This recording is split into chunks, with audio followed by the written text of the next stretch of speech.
was that this process is pretty much the foundation for the transportation planning efforts that take place.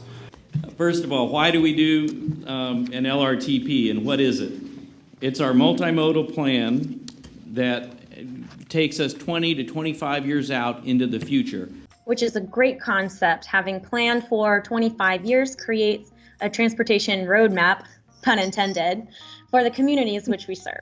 I think one of the biggest challenges we face as it relates to transportation is ensuring that the plans that are made right now truly support the growth of the community that we live in and the trajectory that we're on.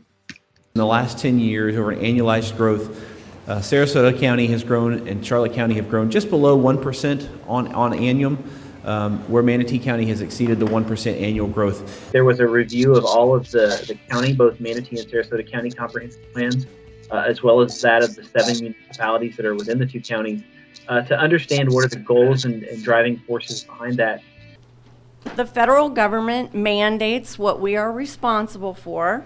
On the left-hand side, you can see the national goals that we are mandated to meet. And on the right-hand side, you can see the goals that our board has adopted for this long-range transportation plan. The biggest challenge I see in transportation today, and it's been a challenge for a long time, is the fatalities and serious injuries on our roadways. There's a safety issue in Florida, and that doesn't exclude our region.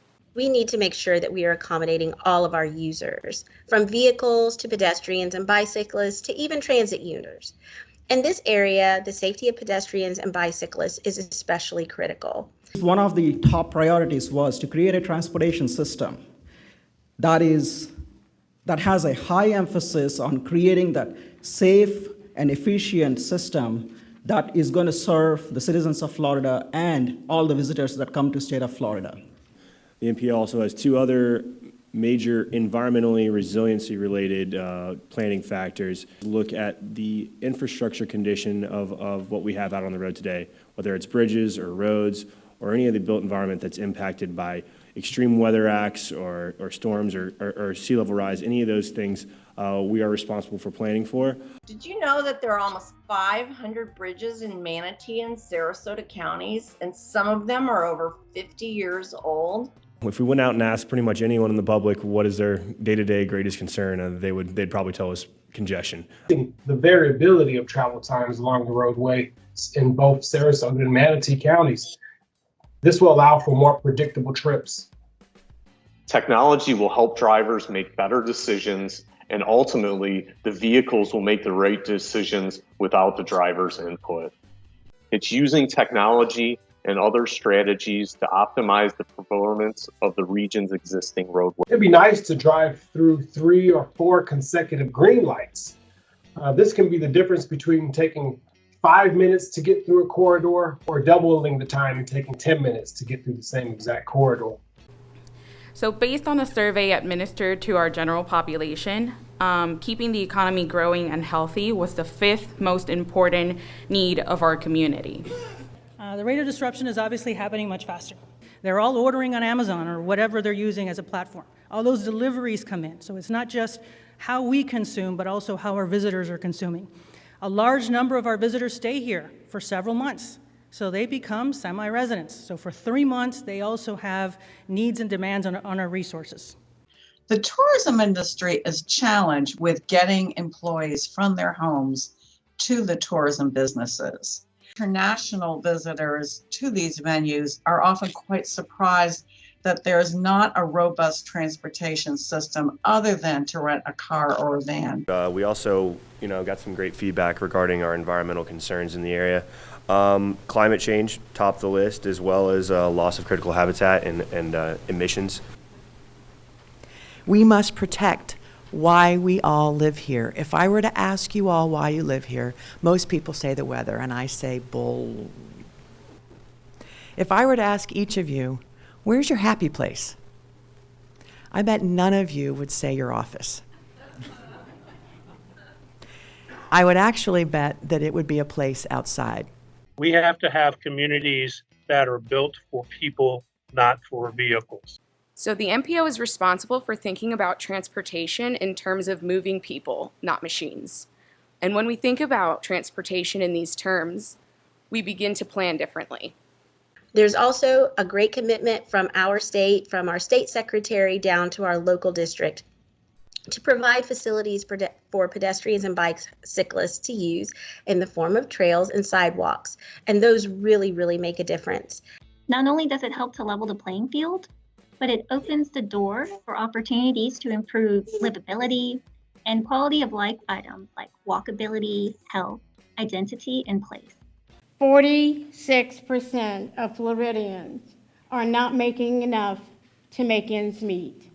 They are one paycheck away, one car disaster from perhaps even being homeless. There are a significant number of residents in both Manatee and Sarasota counties who are dependent on the bus as their primary form of transportation. So when we think about our communities and we think about the people that live here, 20 to 40% of your residents, of your neighbors do not have access to an automobile. We talk about transit. So yes, some transit trips might go the way of Ubers or Lyfts, but how can they work in concert with each other? So we think about transit and really being mobility managers. So you have that one-stop shop. So you think about the options available to you, whether it's scooter, whether it's bike, whether it's transit, whether it's autonomous vehicle. How can that be a single application where you can look at the technology knows your preferences so that you can make an informed decision and maybe take many different modes to ultimately go where your destination is?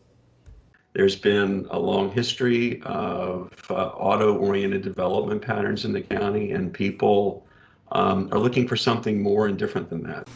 So through the course of all of our work so far, our research, our outreach, and our transforums, we've seen 3 themes emerge. We need to also make sure that we're trying to match the vision of a community with whatever transportation improvement needs that they need. There was enthusiasm about the future and what the possibilities of the future could be. That was enjoyable. It was fun seeing people enjoying themselves and having fun and really caring about the future. So we've done a lot of work with MPO to ensure that we're capturing the opinions of those that are largely underrepresented in these projects. Is the fact that our infrastructure needs are almost always greater than the money we have to pay for them. This is one reason that the Sarasota Manatee 2045 LRTP has taken a quite unconventional approach by focusing in on infrastructure improvements that specifically address performance issues in our transportation system. So targeting those issues in a very focused way.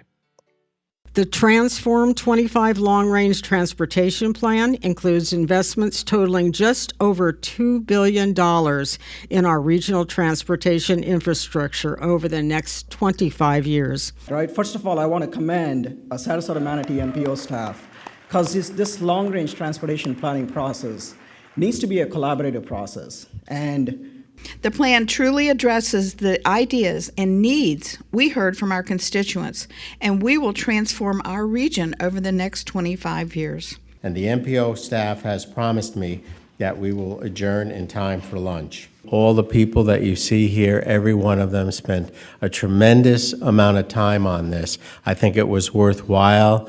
I would vote to do it again. So let's hear with your applause whether it's worthwhile.